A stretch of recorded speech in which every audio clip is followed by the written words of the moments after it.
In the Malayan Emergency from 1948 to 1960, pro-independence communist guerrillas waged a rebellion against British Malaya and after 1957 against the independent Federation of Malaya.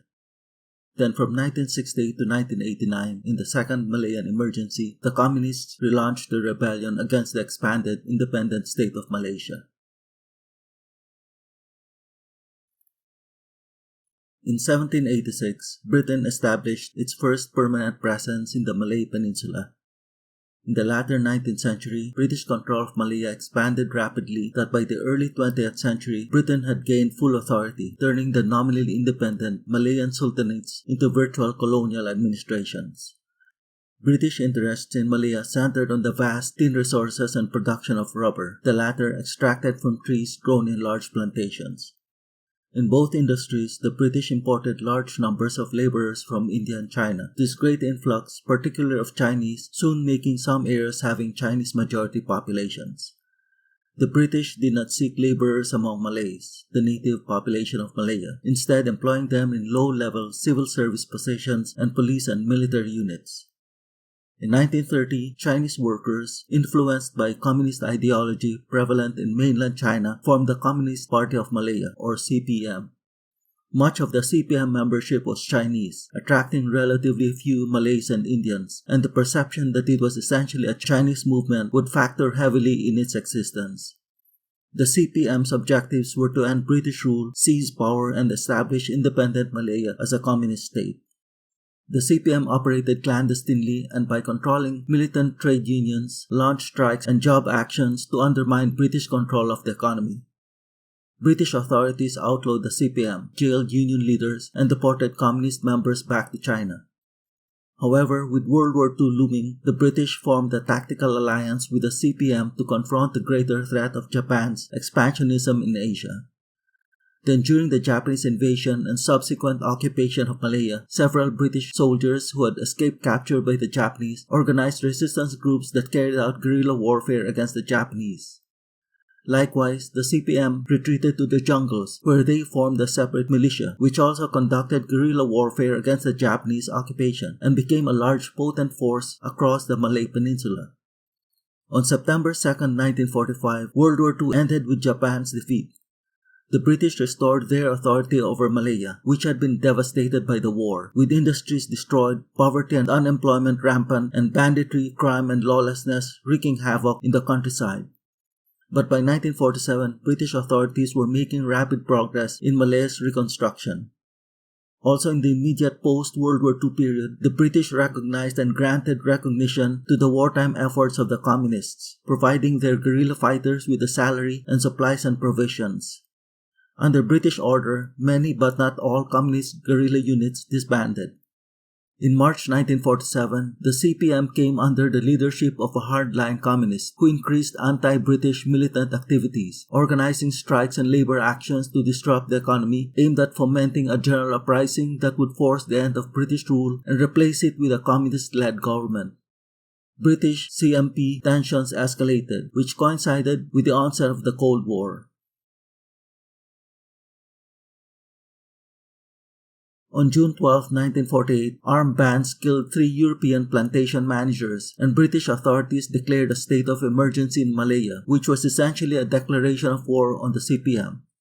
The British called the conflict an emergency so that business establishments that incurred material losses could make insurance claims which would be refused by insurance firms if Malaya were in a state of war.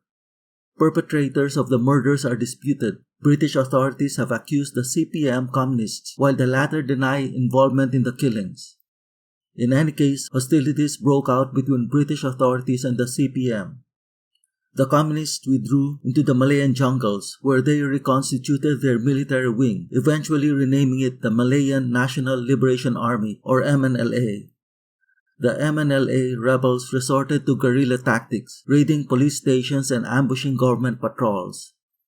The guerrillas also initially indiscriminately targeted private and public infrastructures, plantations, and industries, but later abandoned this strategy because of its detrimental effects on local workers and civilians.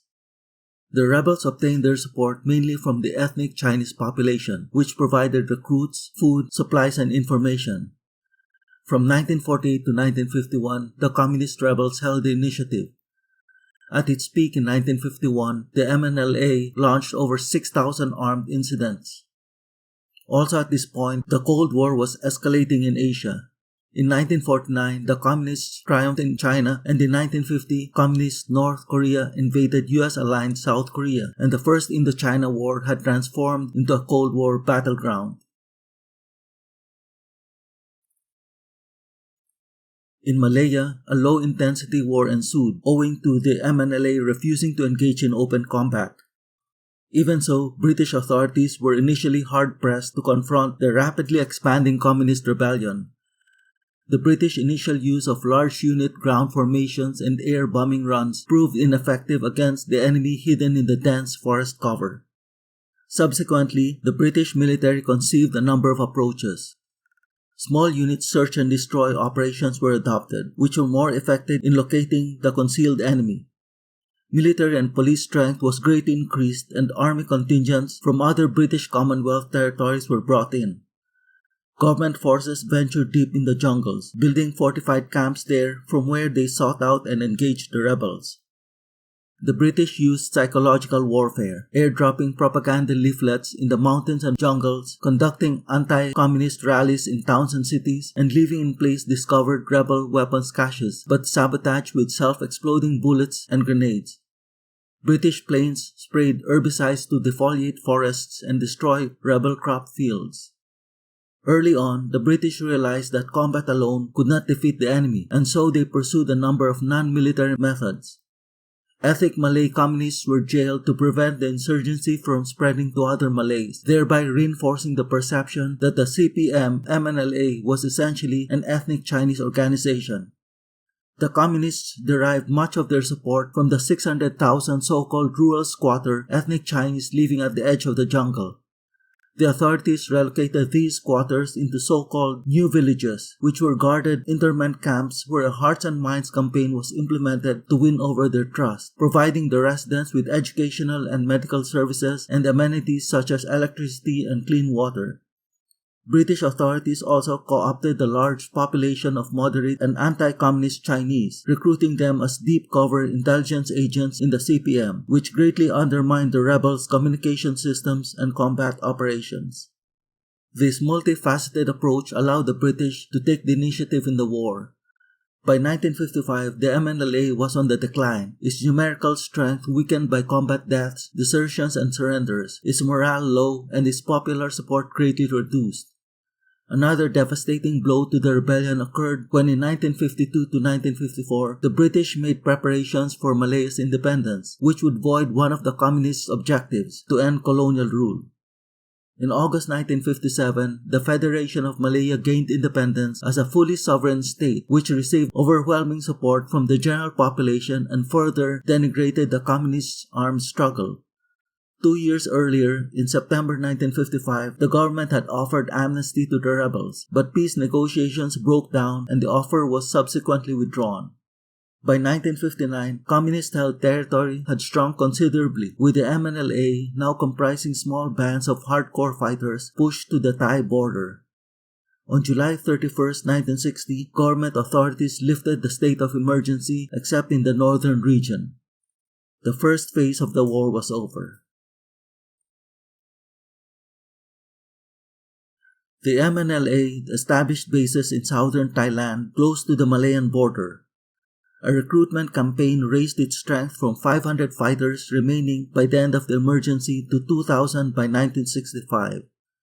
In September 1963, the Federation of Malaya was ended and replaced by the Federation of Malaysia. The 1960s was a period of turmoil. Communist movements expanded in Southeast Asia, war occurred between Malaysia and Indonesia, the Vietnam War escalated, and Malaysia experienced racial violence.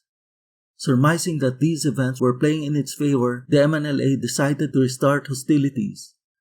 In June 1968, MNLA guerrillas ambushed government forces in northern Malaysia, and fighting soon spread to other parts of peninsular Malaysia. Even so, the insurgency failed to achieve the intensity and scope of the first emergency. Furthermore, the CPM leadership became mired in a power struggle which led to the breakaway of two rival splinter groups, undermining the organization. A further blow to the communists was dealt in June 1974 when China and Malaysia established diplomatic relations. And by the 1980s, Malaysia was experiencing dynamic economic growth. By then, the communist rebellion was in irrevocable decline, also particularly since the government implemented the successful multifaceted counter-insurgency measures used in the first emergency. The final blow to the CPN was brought about by the end of the Cold War, with the Soviet Union disintegrating in 1991. Under mediation efforts by Thailand, on December 2, 1989, the Malaysian government and CPM signed a peace agreement where the CPM and MNLA were disbanded. After 4 decades of internal conflict, Malaysia was at peace.